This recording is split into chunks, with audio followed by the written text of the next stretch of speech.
Hi everyone. Thank you so much for inviting me here today to speak. So firstly, I'll be talking about the circular economy and adaptive reuse for renovation and regeneration of buildings. We're looking at training clauses for tenders and also looking at resources and tools. So yeah, I suppose in relation to the structure of this, I'll be looking at the background, and speaking about the Irish Green Building Council and the built environment impact on the environment. Talking about what is a circular economy and why is it important to the construction industry, key actions to creating a circular design, a circular building, adaptive reuse for renovation and regeneration of buildings, talking about the levels framework, and also recommended resources and tools to utilize.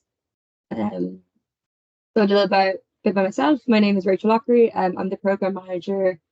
I'm a program manager within the Irish Green Building Council for projects such as the CO2 performance ladder and the construction and materials exchange. And I'm also a registered architect with the Royal Institute of Architects of Ireland. So the Irish Green Building Council, we are leading the built environment towards zero carbon future. We are a membership organisation with over 400 members. We're focusing on raising awareness, driving changes through, for example, policy submissions, improving skills. We have a lot of training courses on topics such as whole life carbon, circularity, and also looking at raising standards. So we have, I suppose, programs such as the Home Performance Index, which maybe some people here heard of, tools such as the Carbon Designer tool, which is aligned with one-click LCA tools, and we run the environmental product declarations in Ireland. So here's just some of our members, and you might recognize some of them.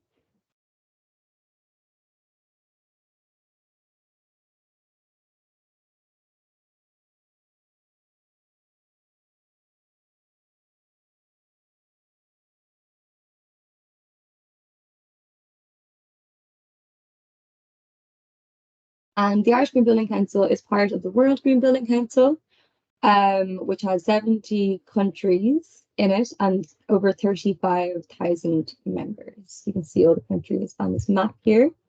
I suppose the reason the Irish Green Building Council exists, the reason I am here today speaking, is because we are in a climate and biodiversity crisis. As the EPA has stated, the outlook for Ireland is not optimistic. And the climate crisis and the biodiversity crisis is the biggest issue of our generation. And it's not just an issue in relation to the environmental damage, in relation to climate justice and all the social and humanitarian issues in relation to it, but also it's a big threat to our financial stability. And yes, we need to start acting now. And this is why I'm here today, to tell you ways to take action within the construction industry. So in relation to the impact of the carbon emissions from the built environment, so in Ireland, 37% of our emissions come from the built environment, 23% are operational, and 14% are embodied carbon. So this is the equivalent of the agricultural emissions in Ireland, which is interesting because there's a lot of talk about, I suppose we need to limit the agricultural emissions, but not that much talk about limiting the built environment emissions. And this is where we come in, because we can make this big impact in reducing these emissions.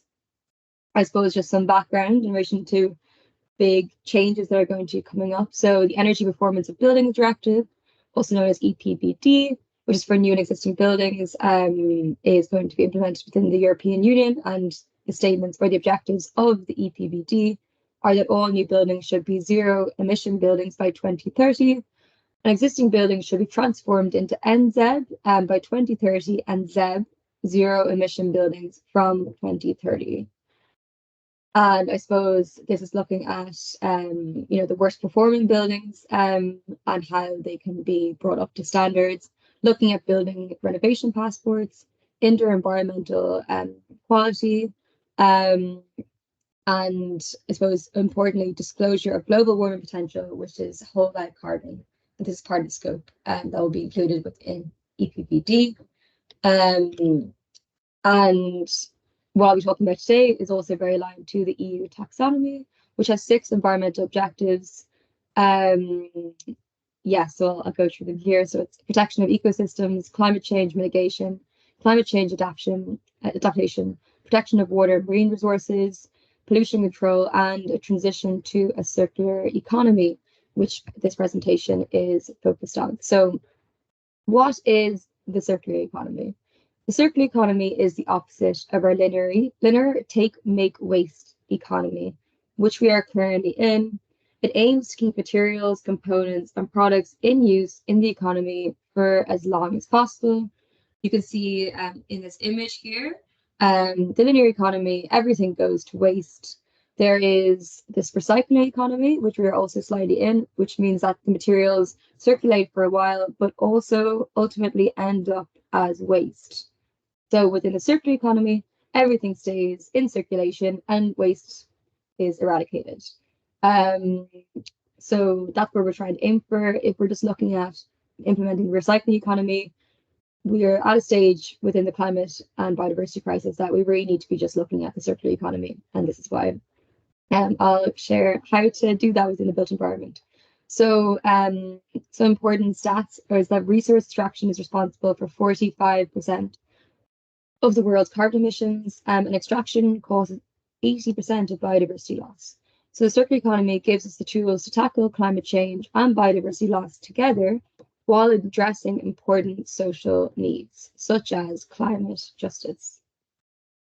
So here's a quote from the Ellen MacArthur Foundation, which I'd highly recommend looking into, a fantastic organization with loads of resources about the built environment. But the foundation states that a circular economy is an industrial system that is restorative or regenerative by intention and design. It replaces the end-of-life concept with restoration, shifts towards the use of renewable energy, eliminates the use of toxic chemicals which impair reuse, and aims for the elimination of waste through the superior design of materials, products, systems, and within this, business models. So currently only 7.2% of the world is circular. In 2019, 9% of the world is circular. So we are currently moving in the wrong direction. Ireland has the second worst circularity rate in Europe at 1.6%. So this transition to the circular economy, I suppose, aligns with financial benefits, but also enables us to avoid climate catastrophe. So why we need to, as a country, transition to a circular economy is also because of the fact that we're very privileged in Ireland that we are not feeling devastating effects of the climate crisis to the extent of other countries, and it's important that we take responsibility for our actions in this country, and I suppose limit the impact on countries that are not set up in relation to climate adaptation. So it's important to, I suppose, hone into that. It's a very purposeful work in relation to implementing the circular economy within the built environment. So the built environment is responsible for almost 50% of raw material consumption in Europe. And in Europe, the construction industry produces the largest source of waste annually. Over the last number of years, the world at large has been focused on the journey of switching to renewable sources of energy, which is great. But as I stated before, this addresses only 55% of the global emissions. And the rest comes from the fact that we are stuck in a linear economy. So I suppose in construction, we are, excavating materials, we're mining materials, we're using these building materials in buildings, and then these are all ending up as construction waste or downcycled to a degree that they won't be able to stay in circulation for a very long time. And this is just an image from the EPA which showcases the linear system of building, which is resource extraction, production, distribution, consumption, and disposal. And then the circular economy in the built environment has a lot more principles, such as looking at, like, for example, renovation and retrofit, designing and procuring in a circular and green way, and moving away from demolition, looking at deconstruction and implementing, for example, a pre-demolition plan if you are taking any materials out of the building or renovating in any way. And some just really vital facts that aren't too well known in the industry at the moment is that currently 57.5% of our waste in Ireland comes from construction and demolition waste. which is way above the European average of 1/3. So this is the majority of our waste in Ireland comes from our industry. And currently only 1% of all construction materials are reused, and most of these materials are landfilled. So I suppose, and as an industry, we should strive to save retaining these materials at their highest value and save their embodied carbon. And reusing materials is not a new process. It's been done for many, many, many years. Here's some examples of buildings, that are new buildings that are focusing on reuse. And there's a building called KA13 by Mad Architecture in Norway, and they have created a building using 80% of reused materials. For example, Holbein Gardens has utilized structural steel that's reclaimed in their building. Arab uses, I suppose, focuses on circularity principles and reuses facades, for example. There's amazing groups such as Superuse, which are focused on, I suppose, 100% circular buildings. And most of their buildings are over 90% circular. So I was saying these principles are not new. The linear economy is actually only around 150 years old. So we have all these resources and I suppose precedents of how we can, be in this other economy, which is the circular regenerative economy. So how do we transition to a circular model in construction? These are the 4 core principles of how to do this. So one of them is design for adaptability, design for deconstruction, circular material selection, and resource efficiency. So I'll go through each of these aspects now. So design for adaptability. So an adaptable building is a building that has been designed with thought of how it might be easily altered to prolong its life. So for instance, by addition or contraction, and to suit new uses or patterns of use.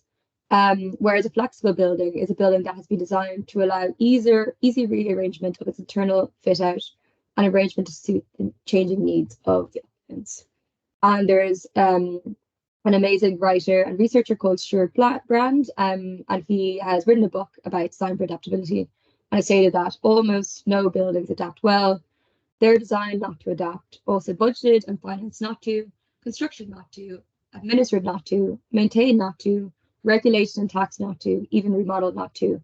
But all buildings, except monuments, adapt anyway, however poorly, because the usages in and around them are changing constantly. And this is the reason why buildings are demolished. As you can see in the left, here's building being demolished because it wasn't designed to be adapted. And Stuart Brand created a system called designing in layers. I suppose the ethos behind designing in layers is that the lifetime of different elements of a building can vary from well over 100 years down to a matter of months or even weeks. The structure and fabric of a building, when made from durable materials such as stone, slate, brick, or concrete, has been proven to last for hundreds, if not thousands of years. And newly installed components can fail in a few weeks or torn out by the client and can be very damaging to the building. So this is, I suppose, designing with layers is a different approach to buildings, designing for longevity and designing for adaptability and disassembly. So you can see here in this image, this is I suppose how you go about designing with layers. You would look at the layer, you'd look at the lifespan of the layer. So you can see here, for example, surfaces are around 7 to 20 years and the structure is 30 to 300 years. So we want to separate those 2 elements so it's easy to change the surfaces. So a way to design for adaptability is to scenario plan and scenario model. So using scenario planning to determine the alternative potential futures for the building, and this should lessen the chances of the building being so tailored to one use that it quickly becomes obsolete. The scenario modeling is used to test alternative futures for buildings. It is designed to explore how they can be adapted to new uses, and the modeling includes developing building services strategies that ensure short-term flexibility and long-term adaptability. So there's a lot of offices in Europe and in England that scenario plan for every single building that they are asked to design. And therefore, these buildings can be adapted to these uses, and it's been proven that they can. And here's an example of a building that has been designed for adaptability.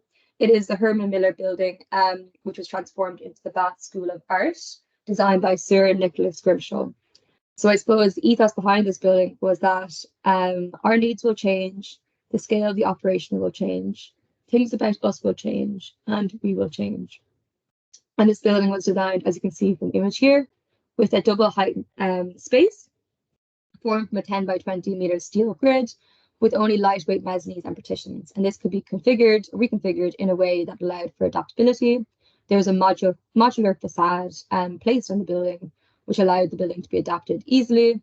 So the building was adapted from a warehouse structure to a school due to, for example, the space between the steel columns and also just the general overscaling of the floor to ceiling height and the light as well from the modular facade.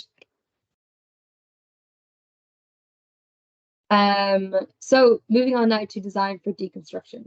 So design for deconstruction is a design concept in which buildings and products are designed intentionally for material recovery, value retention, and meaningful next use. So being able to extract components from buildings intact is an important part of applying the circular economy. Components that have reached their end of life or need repair have to be easily accessible rather than buried in other materials. So elements of a building that are to be removed as part of a refurbishment or refit have to be recovered without damage so that they can be reused or remanufactured. And here's an example of a deconstruction plan. So when you're designing a building, you're doing all the drawings, all the specs, and then you need to figure out how this building can be taken apart. And doing that at the very start of the design process is incredibly useful and just simpler than trying to do it afterwards when everything gets a bit more complicated. So a detailed deconstruction plan should be produced and issued to all parties at the beginning of any contract to ensure the construction processes will allow the deconstruction plan to be successful. So this plan should include a statement of strategy for the building project, a list of building elements and how they can be reused, reclaimed, recycled, and instructions on the deconstruction of elements. So moving now on to circular material selection. So within the circular economy, there's two strands of materials, and one is biological bio-based materials, and the other are technical materials. You can see here in the image, there's many biological materials that we can utilize now, and also there's many technical materials. But in the circular economy, we're trying to focus on using biological or bio-based materials, which I'll explain why now. So I'll explain what a biological material is. So biological material can safely re-enter the natural world once they've gone through one or more use cycles, where they will biodegrade over time, returning the embedded nutrients to the environment. It's important with biological materials to keep them as natural as possible, avoid contamination by using finishes and adhesives that cannot be safely or easily removed later. You can see there's many examples such as wood, mycelium, hemp, cork, wool, bio-waste, and there's many more. And I suppose with all these biological materials, they also have a low embodied carbon. Also, they sequester carbon. So for example, timber sequesters carbon, which is really important. And it's as anyone involved in construction, we need to be using these types of materials because of the climate and biodiversity crisis that we are in. So in relation to technical materials, these materials that cannot safely re-enter the environment, these materials such as metals, plastics, and synthetic chemicals must continuously cycle through the system so their value can be captured and recaptured. Generally, technical materials end up in landfill, as you can see here. This is the UPVC window frame landfill. So these materials cannot biodegrade. So we really need to be moving away from using these types of materials and moving towards biological materials. And a lot of innovative and I suppose forward-thinking architects now are looking at using these materials within buildings. So highly recommend using them. I suppose in relation to like circular material selection, there's the use of biological materials, which is very useful.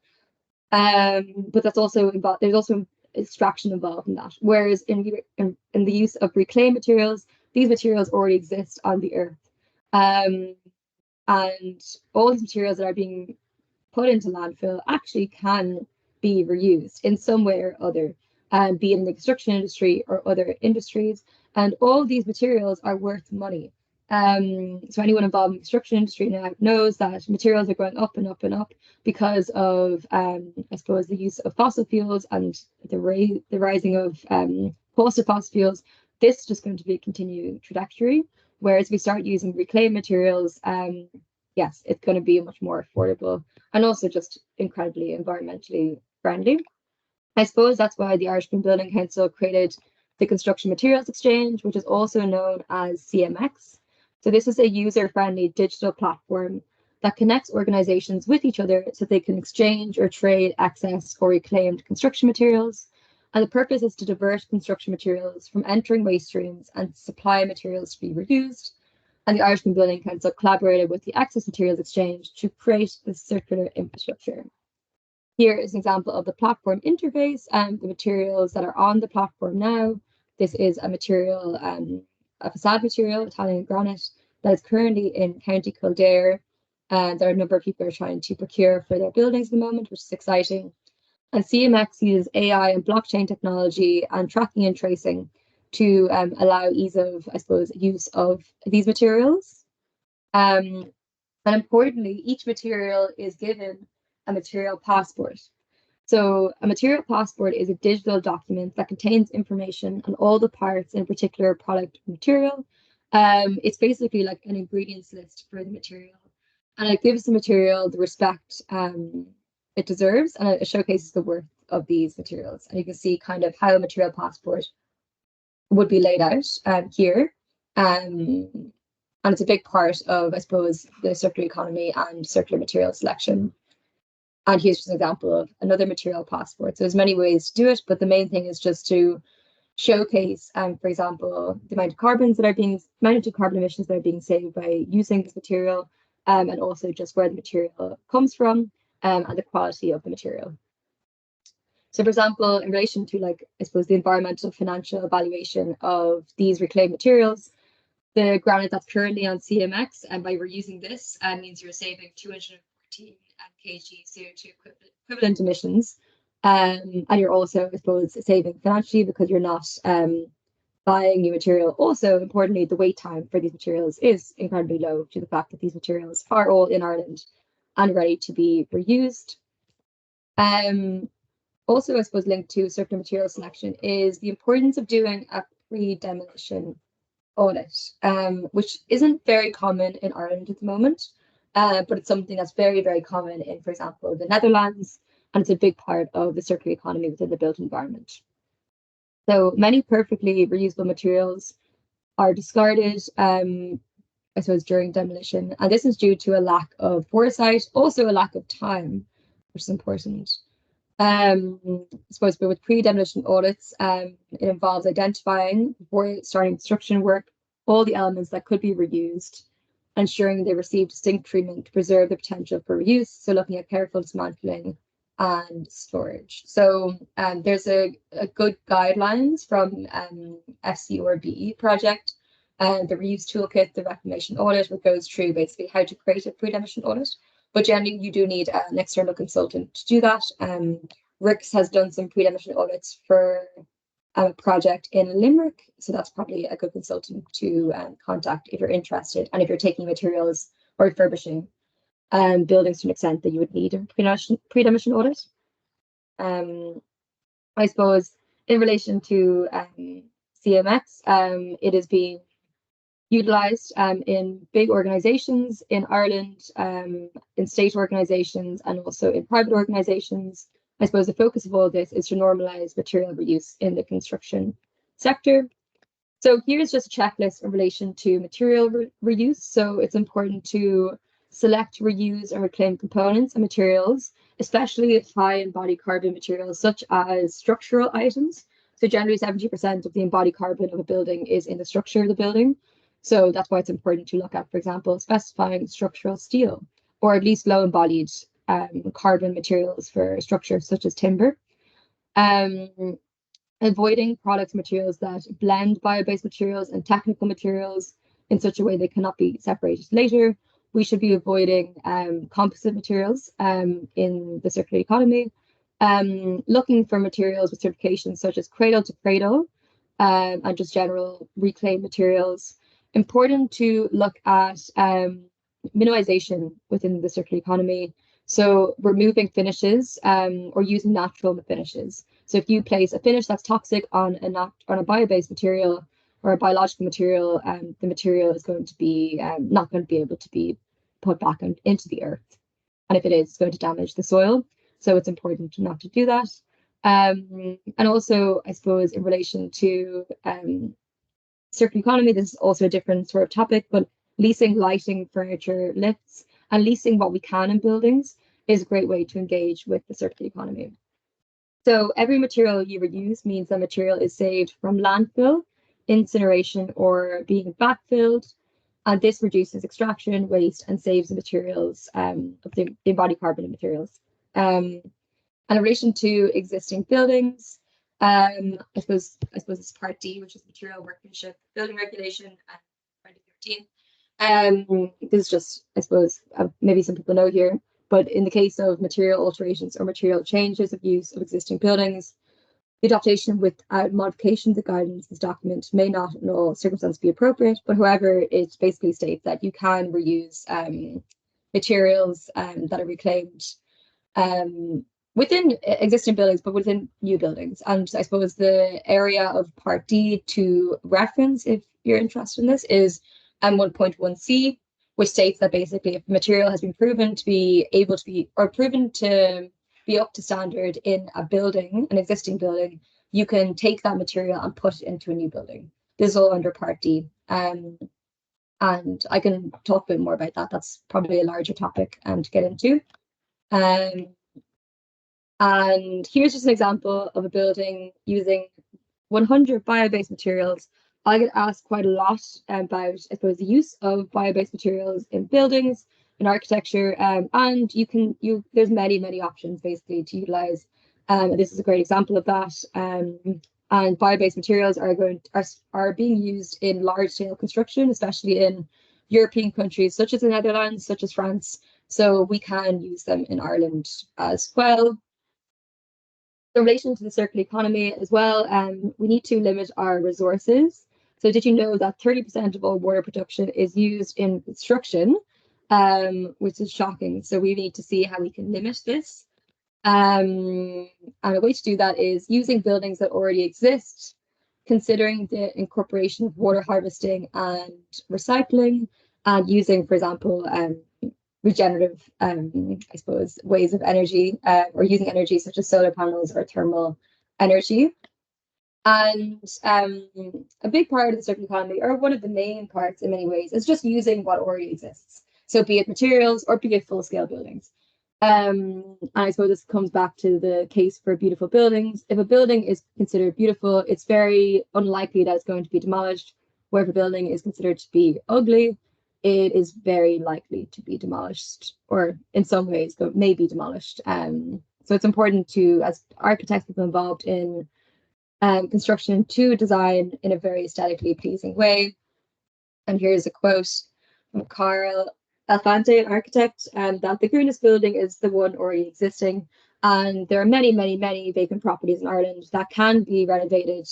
And we need to start doing that rather than consistently building, because we're going to completely blow our carbon budget if we are building this in the way that we're building now in Ireland. So moving on now to the adoption of buildings. So cultural heritage buildings hold a unique niche in the urban landscape as they embody the local, cultural, and historic characteristics that define communities. So extending their usual lifespan has multiple benefits that go beyond the project itself to the surrounding area, contributing to sustainable development. But decision makers lack knowledge of the environmental benefits and tools for adaptive reuse of cultural heritage buildings. So adaptive reuse within architecture is defined as a process in which buildings are adapted for new uses while retaining their historic fabric and features. It is emerged as a term to respect the past and protect the future. This approach also enhances the space and experience of a structure, but also reducing the carbon footprint associated with its construction. by reducing the amount of energy associated with demolition and the subsequent raw materials needed for the construction of an entirely new building. Adaptive reuse can be utilized as an essential tool in the future of environmentally conscious architecture. Adaptive reuse can be the perfect way to breathe new life into an old building while conserving resources and historic value. So adaptive reuse reduces the amount of raw material required to produce a new structure, and this construction process adapts the material already available at hand using more minimal interventions in order to retain the historic fabric. As well as this, the absence of the demolition of a structure further saves energy. And as we know, demolition is an energy-intensive construction approach, which is required for a new build. Adaptive reuse must also encapsulate a revaluing of the building stock we already have. And here's just examples of adaptive reuse. This is the Medieval Mile Museum by McCullum Mulvin Architects, which is a beautiful example of adaptive reuse. Definitely highly recommend going down to this building and visiting if you have a chance.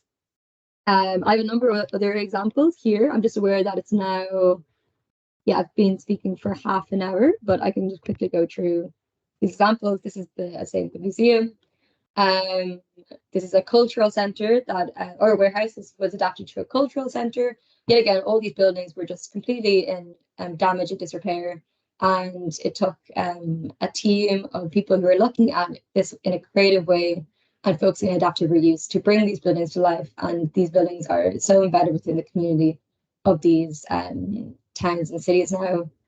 And I suppose the most important governing factors of adaptive reuse decision-making with respect to asset condition are observed to be the building structural integrity, its residual service life, its spatial layout, large floor ceiling heights, the emotional attachment of the building to the public, its location, and its ease of retrofitting or installing new building components to the existing built form.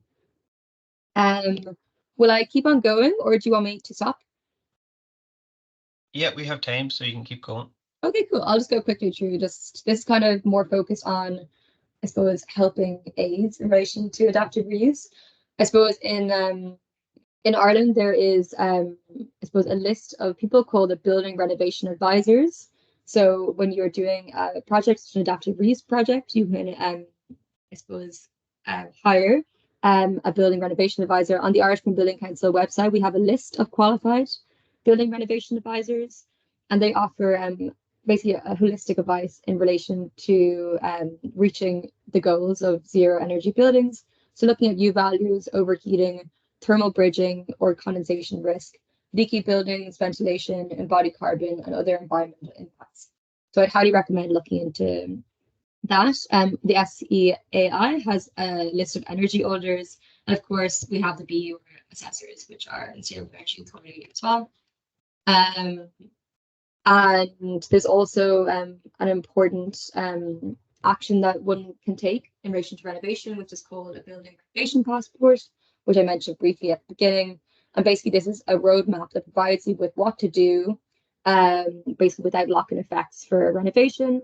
And there's a logbook of who has done the work and when the work has been done, which is incredibly important for the future use of the building. So it's looking at the whole building system approach. So in relation to the energy efficiency training clauses, here's a list of training clauses that you can implement within the tender procedure. So this is looking at, I suppose, energy upskilling and looking at on-site training. I can send this on to you though, because I know that I don't have that much time to go through it, but they just, this came from a project that the Irish Building Council conducted with a number of other European project leads, and it led to these key recommendations.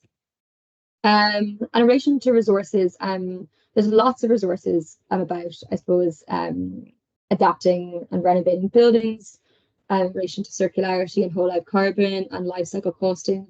Here is a project I was involved in looking at how we can implement circularity, whole life carbon, life cycle costing in public construction projects. It is a book that was created, I suppose, with funding from the EPA. So I can send it on to you as a resource. And it goes through, I suppose, looking at everything I just spoke about there, and it's all aligned to EN 15978, and also looking at the levels framework and also case studies.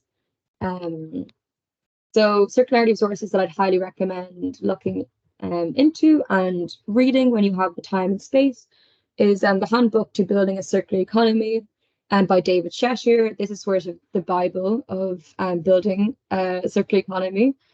So I'd highly recommend getting this book.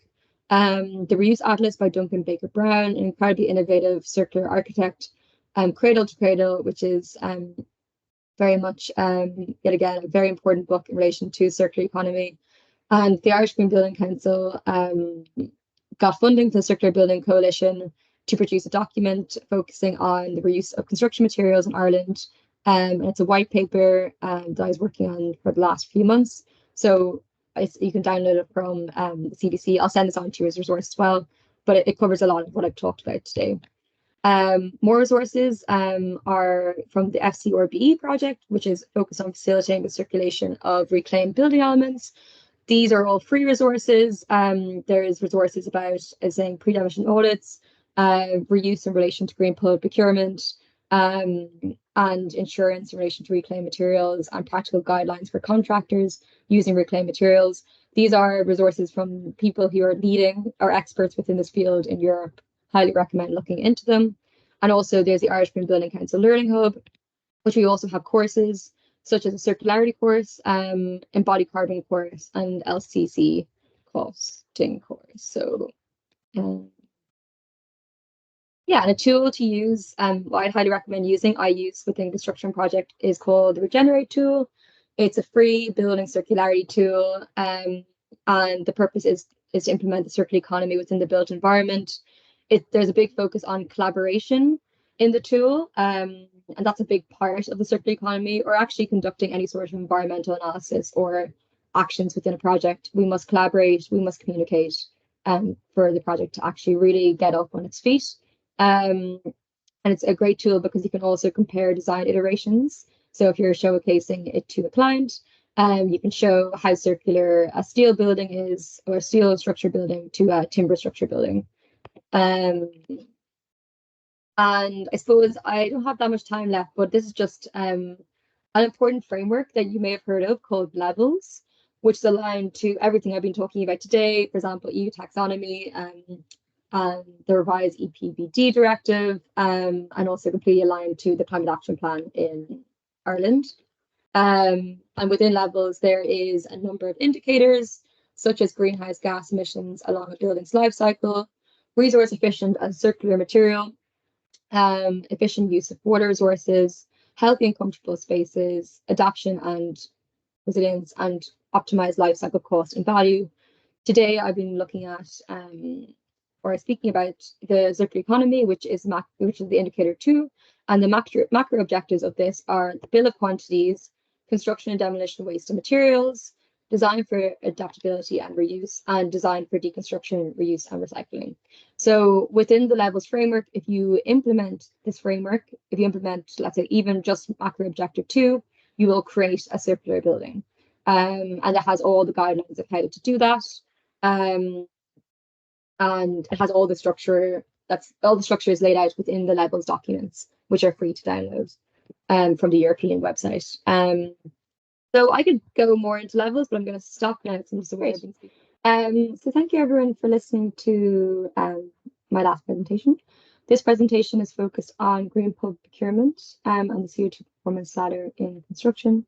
Everything I've already said in relation to circular economy principles, levels framework, and utilizing the Regenerate tool, for example, and adaptive reuse. Yeah, I mean, it's all interlinked, and I suppose we'll see this as I go through this presentation. So yes, this presentation is ultimately about the power of procurement. Yes, the procurement is seen as a massive lever in relation to transitioning to a more sustainable way of building. There's a lot of power in procurement, and I think the stats I'd say in the next few slides will showcase this. And the CO2 performance ladder is focusing on low carbon procurement in Ireland, and it's a tool to aid this process. because as much as we need to be using green public procurement now, it's just nice to have tools to help us in these procedures that have been trialed and tested for many, many years. So here's some just about the European context of green public procurement.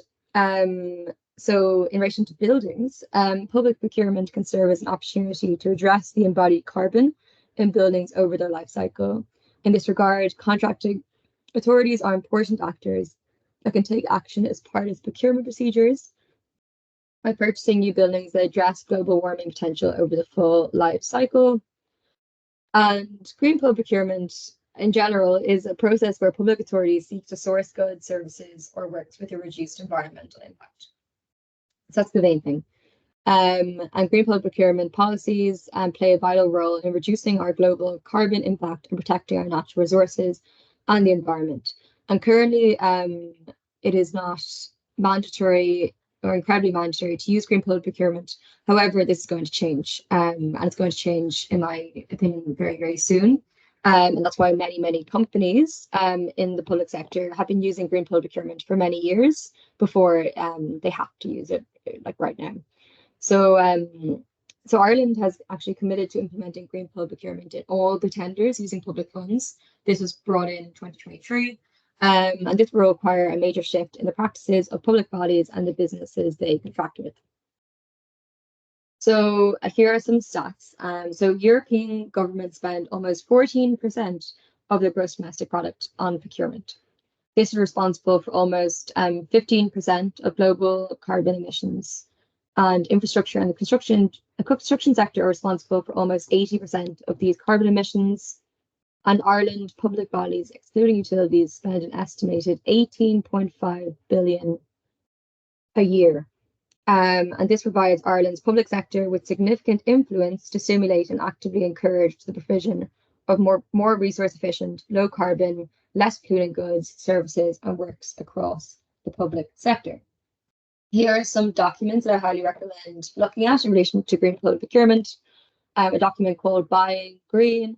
It's a draft document at the moment, but it should be released, or the final version is meant to be released as stated in the Climate Action Plan in Q1 of this year, which is technically right now. So we'll see if it's going to be in Q1 or maybe it'll be in Q2. But basically, yeah, this is looking at green public procurement strategy and action plan from 2023 to 2027. And then this is a great document from the EPA. It's basically a guidance document about green public procurement with sections on construction. And here's a document from the European Commission, which is the EU Green Public Procurement criteria for the design, construction, renovation, demolition, and management of buildings. So very aligned to what you are doing, also in draft form. So highly recommend looking at this too. So the CO2 performance ladder is an affordable tool to aid the process of green procurement. As I was saying, green procurement, I suppose, reduces operational and environmental costs. And it's important in relation to, I suppose, implementing this at the very outset of the procuring stage, and for everyone who's involved in procurement to understand why we need to implement green public procurement due to the fact that we need to reduce our emissions ASAP. So the CO2 performance ladder is a management system and also a green public procurement tool. It's been implemented in Ireland from April last year, and it's currently in a pilot phase in Ireland, but it has been utilised in many other countries, such as the Netherlands, Belgium. It's been implemented in France, Germany, the UK. And the project is, I suppose, in Ireland, a collaboration with SCOW, the International Institute for Sustainable Development, the ICLEI, and Upshacht University, and it's funded by the IKEA Foundation, and it's based on the power of procurement to drive the climate transition. The project with the Irish Green Building Council is running until May 2025. And a bit about SCOW, who are the owners and administrator of the CO2 performance ladder. They are independent, not-for-profit, and importantly, they're politically neutral.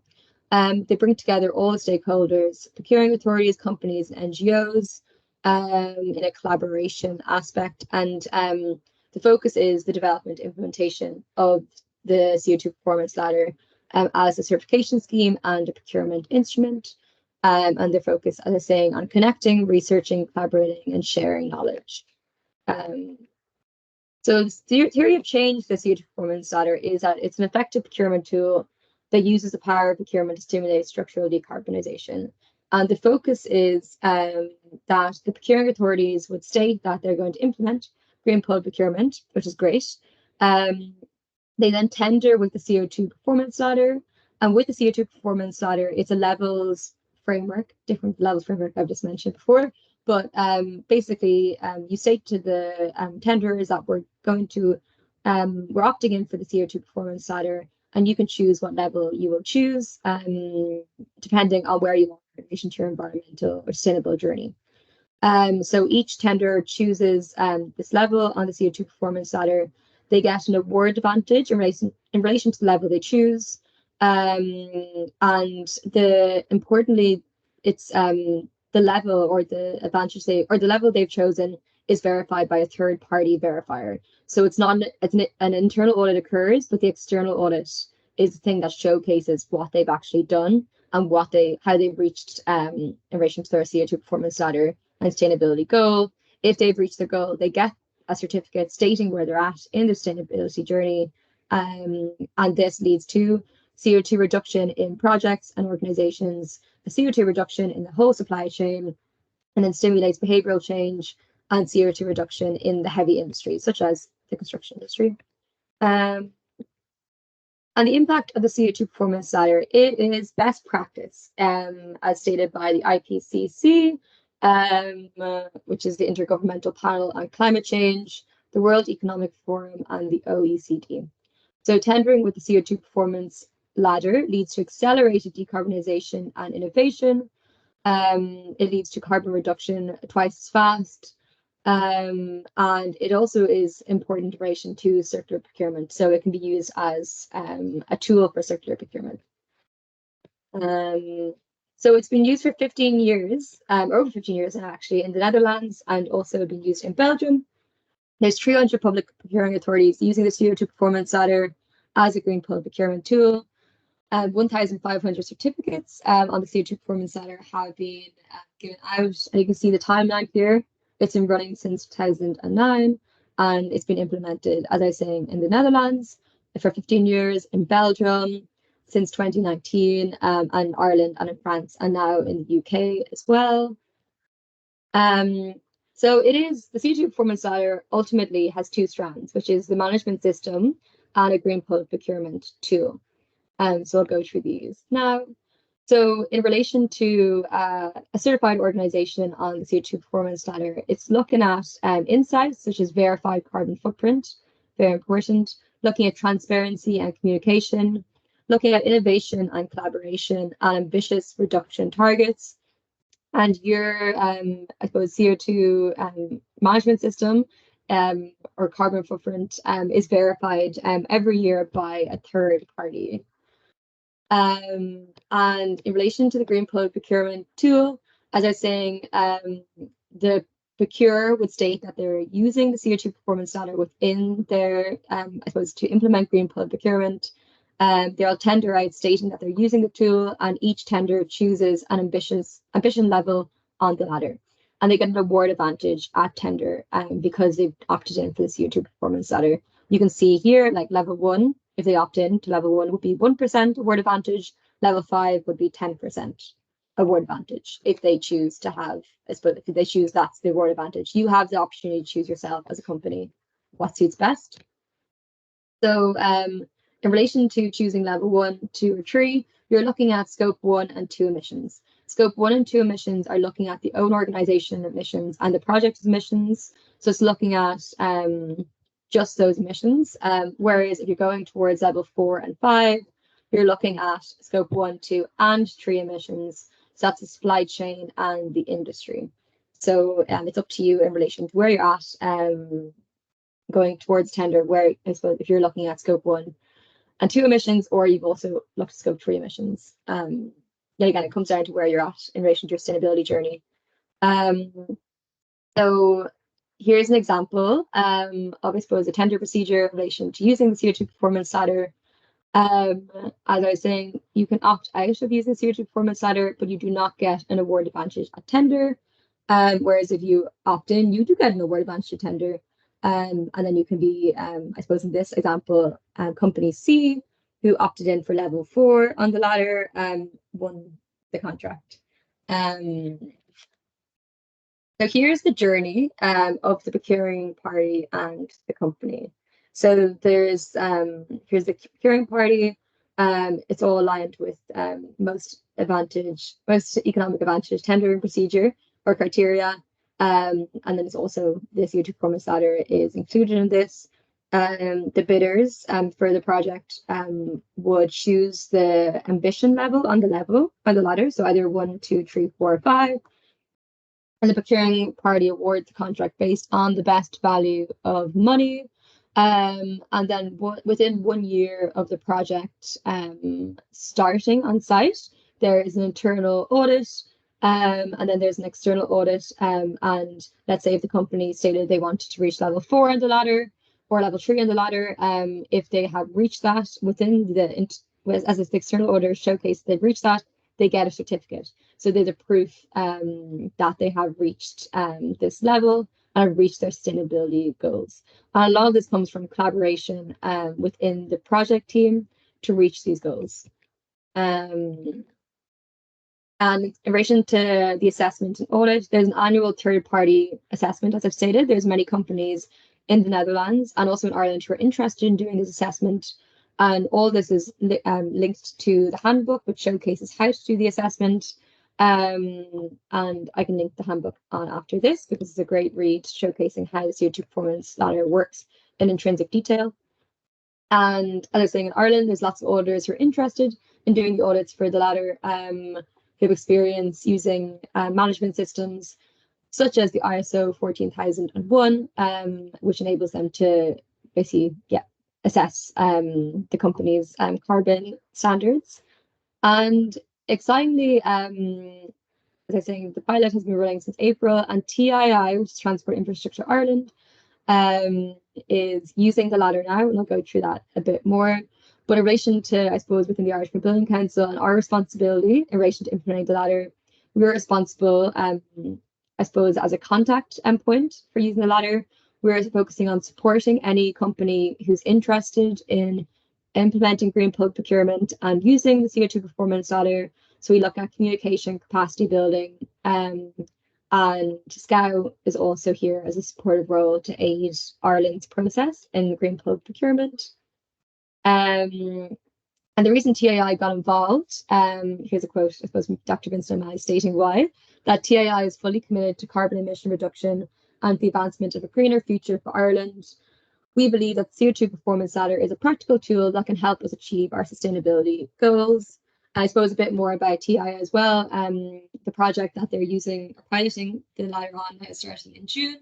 And the tender, or each tenderer, chose to opt into the ladder, which is great. I suppose what I've learned from that experience is that a lot of companies in Ireland are doing a lot in relation to reducing their carbon emissions due to, I suppose, the importance of doing that for the environment, but also because of the financial benefits of doing that. So the level that most of the companies chose actually level 4 in the ladder. So as much as I think that a lot of companies maybe aren't doing a lot, there are a lot of companies in the construction industry really doing a lot, but they're not, I suppose, showcasing it. And that's why the certificate on the ladder really does show that they're, I suppose that these companies are really focused on reducing their emissions. And here's a quote from Pat Barry, the CEO of the Irish Green Building Council. I'm stating that by incorporating the CO2 performance ladder into the tendering processes, public bodies can send a clear message to the market. Sustainability is not an option, it is an imperative. And the CO2 performance ladder is a proven instrument in public procurement and carbon emission reduction. Has been highly successful in mainstreaming green public procurement in the Netherlands, and we're pleased to bring it to Ireland. The advantages for procurement authorities is that it's a proven methodology. The CO2 performance ladder is a standard green public procurement tool in the Netherlands and Belgium. It's user-friendly with low transaction costs for getting started. There's a third-party certification, I said, which lowers the burden on procurement authorities to verify the claims, and it's compliant with the EU Procurement Directive, with EU taxonomy, with Fit for 55, and with, I suppose, all the environmental directives within the European Union. And in relation to companies, it's a green business case. It's effective at structural carbon reduction. It reinforces market position as a sustainable supplier and helps improve products and services. It's multi-use, so one certificate can be used for all projects, for all contracting authorities using the ladder in their procurement. So some questions that come up quite a lot in relation to the CO2 performance ladder are, is the ladder aligned to green building certification schemes such as BREEAM and LEED? So the answer is the ladder is not a certification scheme for buildings, products, materials, but for organizations. And of course, a CO2 performance ladder can be easily combined with schemes like BREEAM and LEED, but they're targeting different aspects of the process. When do organizations pay for the CO2 performance ladder? The organizations pay an annual fee, which is actually very, very low, which is great. So when organizations register with SCOW, they then receive an invoice, and for the part of the year that they will be certified, for example, if they register in September, they will pay 25% of the annual fee based on their size category, which is outlined on the CO2 performance ladder website, and thereafter they will be invoiced annually. Key documents for certification, I said before, are the handbook, which is the CO2 performance ladder handbook in iteration 3.1, and a practical manual for companies looking at how to use the CO2 performance ladder.